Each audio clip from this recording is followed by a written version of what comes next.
The hidden cost of relentless effort. You were taught that strength means pushing harder, that when life feels heavy, the correct response is more pressure, more discipline, more control. And on the surface, this belief looks responsible. It looks mature. It looks like character. But if pushing harder actually worked, you would not feel this constant mental exhaustion. You would not feel tense even during rest. You would not feel like you are always behind even when you are doing everything right. Here is the uncomfortable truth most people never hear. What you call strength may be internal friction. Effort applied without alignment does not build power. It creates resistance inside the mind. You are not weak because you cannot maintain pressure forever. You are tired because pressure was never meant to be constant. Modern thinking praises intensity. Hustle, grind, push through. But intensity without clarity turns effort into self-conflict. You begin forcing emotions down instead of understanding them. You begin controlling outcomes instead of choosing responses. You begin monitoring yourself constantly, questioning every feeling, every pause, every moment of stillness. This does not create discipline. It fractures attention. Stoicism never taught relentless force. It taught precision. It taught that effort must be directed, not amplified. When effort is misdirected, even small challenges feel unbearable. When effort is aligned, even difficulty feels manageable. Notice how exhaustion shows up, not after doing meaningful work, but after resisting reality, after replaying conversations, after worrying about futures you cannot reach yet, after trying to control reactions that were never meant to be suppressed, only ordered. This is the hidden cost no one warns you about. The cost of trying harder instead of seeing clearly. This video is not here to tell you to stop trying. It is here to show you why trying harder has been making you weaker, and what happens when effort stops fighting itself. Because once you see where pressure replaced direction, you cannot unsee it. And the next shift changes how you relate to effort entirely. The effort trap. When pressure replaces direction. At some point, effort stopped being a tool and became an identity. You do not just try hard. You prove your worth by how much pressure you can endure. Modern culture rewards this. The more exhausted you look, the more disciplined you appear. Rest feels suspicious. Ease feels irresponsible. And so pressure becomes the default response to every problem. Here is the trap. Pressure feels productive even when it is misapplied. It creates urgency, tension, and movement, which the mind mistakes for progress. But without direction, effort turns inward. You start forcing outcomes that are not yours to command. You suppress emotions instead of interpreting them. You watch yourself constantly, correcting, tightening, adjusting, never allowing the mind to settle. This is where trying harder becomes self-resistance. Part of you pushes forward while another part quietly resists the force. The mind splits. Energy is consumed not by the challenge itself, but by the internal conflict surrounding it. Over time, this erodes mental authority. You stop trusting your own judgment because everything feels heavy, urgent, and fragile. Stoicism exposes what pressure hides. Effort was never meant to be everywhere. It was meant to be selective. When you apply effort to opinions, outcomes, or timing, you create strain without leverage. When you apply effort to judgment, intention, and response, effort multiplies instead of drains. Notice how direction changes the experience of difficulty. The same task feels lighter when you know exactly what part is yours to carry.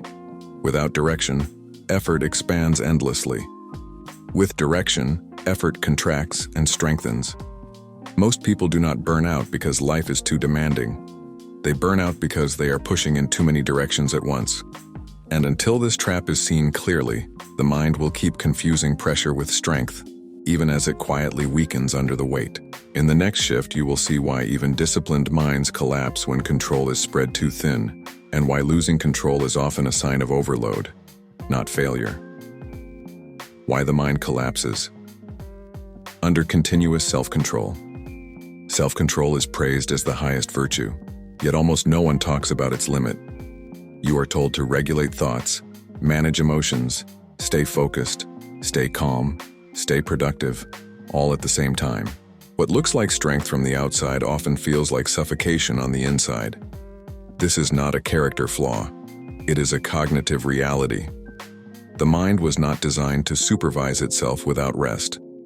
When you try to control every thought, every emotion, and every outcome, attention fragments.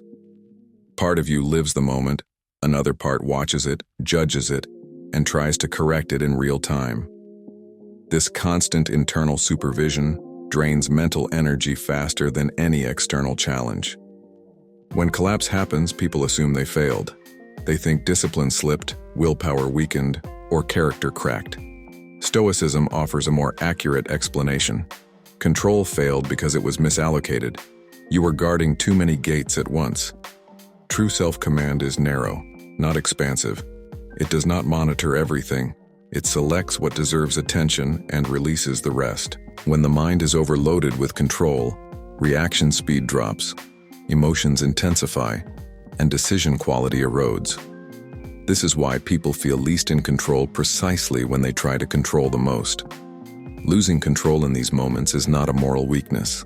It is a signal of excess responsibility. The mind is asking for reduction, not reinforcement. Until this is understood, people respond to collapse by tightening pressure, which accelerates the breakdown. Stoicism interrupts this cycle by redefining responsibility. It does not ask you to control more. It asks you to control less, but with greater accuracy. Once effort is withdrawn from what does not belong to you, the mind regains stability without force. This realization prepares you for the next shift, where responsibility stops feeling like a burden and starts functioning as a filter that restores strength instead of draining it. The Stoic shift. From forcing control to selecting responsibility. Most people treat responsibility as something that keeps expanding. The more capable you become, the more you believe you should manage everything. Outcomes, reactions, timing, how others respond, how situations unfold. This belief sounds mature, but it quietly sabotages strength. When responsibility has no boundary, effort has no rest. Stoicism draws a line most people resist at first. Not everything that affects you is your responsibility, and not everything you care about deserves your effort. Responsibility, in Stoic terms, is not a moral burden. It is a filter that protects the mind from overload. Forcing control means reacting to everything that enters your awareness. Selecting responsibility means choosing what receives your attention before emotion decides for you. This shift alone changes the entire experience of effort. You stop chasing stability through pressure and start building it through clarity. When responsibility is selected, not assumed, effort becomes concentrated. You act where your judgment matters and release what unfolds independently of your will. This is not indifference. It is precision. You remain engaged with life without being entangled in it. Strength increases the moment responsibility contracts to its proper size. The mind feels lighter, not because life is easier, but because internal resistance fades. You are no longer trying to manage what was never yours to manage. You are governing what truly belongs to you. This is where many misunderstand Stoicism. They think letting go means caring less. In reality, it means caring with discipline. And this disciplined care sets the stage for the next realization that emotional exhaustion is not a failure of feeling, but a failure of interpretation. Emotional exhaustion is not emotional weakness. When you feel emotionally drained, the first instinct is to blame your emotions. You assume you are too sensitive, too reactive, not strong enough. So you try to harden yourself. You suppress reactions, minimize feelings, and force composure. It comes from misreading what you feel and responding with resistance instead of understanding. Every time you fight an emotion simply because it exists, you add a second layer of strain on top of the first. Most emotional fatigue is created by internal conflict. One part of you feels, another part judges the feeling as unacceptable, weak, or inconvenient. This inner opposition consumes energy continuously. The emotion itself would pass, but the resistance keeps it alive. Stoic practice replaces suppression with interpretation. Instead of asking how to stop feeling, it asks what judgment created the feeling. When judgment changes, emotion follows. This is not emotional indulgence. It is emotional literacy, the ability to experience emotion without being ruled by it. Once emotion is understood as a signal rather than a threat, exhaustion begins to ease. The mind no longer braces itself against its own reactions. Calm does not come from numbness. It comes from coherence between perception and response. This shift opens a deeper challenge, one that many resist instinctively: acceptance. Because accepting what you feel and what has occurred often feels like losing ground before it reveals itself as the source of real power. Why acceptance feels like failure before it feels like power. Acceptance triggers fear because it threatens identity. If you stop resisting what has already happened, the mind asks a dangerous question. Resistance becomes proof of strength, meaning, and control. Letting go of that resistance feels like erasing part of the self. This is why acceptance is often misunderstood as weakness. The ego interprets it as giving up, lowering standards, or allowing injustice to win. But Stoic acceptance has nothing to do with approval. The mind replays events, imagines alternatives, and searches for emotional relief through rumination. None of this restores control, it only drains it. Acceptance ends this internal battle. The situation remains the same, but the mind regains strength because it is no longer divided. Stoicism teaches acceptance as alignment, not surrender. You accept the fact so that reason can act clearly on what remains within reach. Without acceptance, every action is contaminated by frustration. With acceptance, action becomes clean, precise, and effective. This is why acceptance feels uncomfortable at first. It removes drama. It removes the illusion that emotional struggle equals effort. But once that illusion dissolves, something stabilizes inside. Energy returns, focus sharpens, strength stops leaking into resistance. This prepares the ground for the next shift, where discipline is no longer misunderstood as force, but recognized as alignment that conserves energy instead of consuming it. The misunderstood role of discipline. Discipline is usually framed as restriction. You deny impulses, force routines, override discomfort. For a while this works, but discipline built on force always demands more force to survive. Eventually, pressure outweighs structure, and collapse follows. This is not because discipline failed, but because it was built on the wrong foundation. Stoicism defines discipline differently. Discipline is not constant effort, it is internal alignment. When judgment, intention, and action move in the same direction, discipline feels almost effortless. Resistance disappears because there is no internal argument to resolve. Force-based discipline relies on willpower. Alignment-based discipline relies on clarity. When you know precisely what is under your control and why you act, impulses lose authority.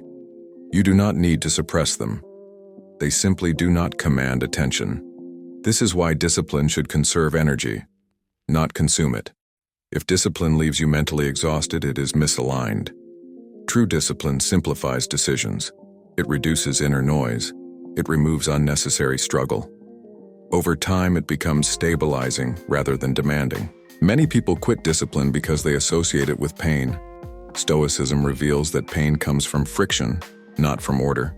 Once order is established internally, discipline stops feeling like punishment and starts functioning as support. From here, effort no longer needs to increase. It needs to move. And that movement is the quiet reallocation of energy that changes everything. The quiet reallocation of effort. Most people believe growth requires more effort, more focus, more discipline, more intensity. Stoicism proposes something that feels almost counterintuitive. Strength increases not when effort expands, but when it is redistributed. The problem was never a lack of effort. It was where that effort was being spent. For years, energy leaks into places that offer no return. Worry about outcomes, rumination about the past, anxiety about imagined futures, emotional reactions to opinions, delays, and uncertainty. Yet they quietly absorb enormous amounts of mental energy. Stoic practice closes these leaks, not through denial, but through judgment. When you recognize that worry cannot influence outcome, effort withdraws naturally. When you see that rumination does not correct the past, attention loosens. When you understand that anxiety is effort applied to what is not yet real, energy returns. It relocates. It moves into judgment, choice, and response, into values, into how you speak, decide, and act under pressure. This is why Stoic strength feels calm rather than aggressive.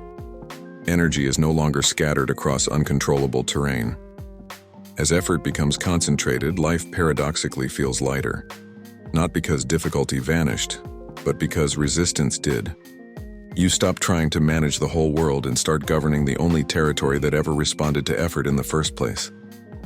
This quiet reallocation prepares you for the next realization, that real strength does not announce itself, does not perform, and does not need to be seen to be effective. Identity after the struggle ends. When constant struggle fades, something unsettling happens. Silence appears where effort used to live. Many mistake this silence for emptiness, but it is actually space. Space that reveals how much of your identity was built around fighting yourself. For a long time, effort felt like proof of worth. Tension became familiar. Inner pressure became personality. When Stoic alignment begins, that friction dissolves and the mind asks a quiet question. If I am no longer battling my thoughts, my emotions, or the future, who am I now? This is where real stability forms. Identity stops being reactive, someone anchored in judgment rather than mood. Someone whose sense of self does not rise and fall with outcomes. This shift feels subtle, but it is profound. Decisions stop being dramatic. Confidence stops seeking validation. You act without rehearsing how it will be perceived. Strength becomes consistent because it no longer depends on struggle to exist. The end of inner conflict does not remove challenge from life. It removes confusion about who you are within it. And once identity stabilizes, the need to prove strength quietly disappears. That realization opens the final door, every reaction, every possible future. This belief feels responsible, even noble, but it slowly collapses the mind under weight it was never designed to hold. Stoicism does not strength rather than diminishing it. It removes internal resistance, allowing reason to move freely. Nothing dramatic happens at this point. No sudden victory, no emotional high. What arrives instead is quiet authority. You respond instead of react. You endure without self-betrayal. You move forward without internal noise. And once that becomes clear, weakness dissolves on its own.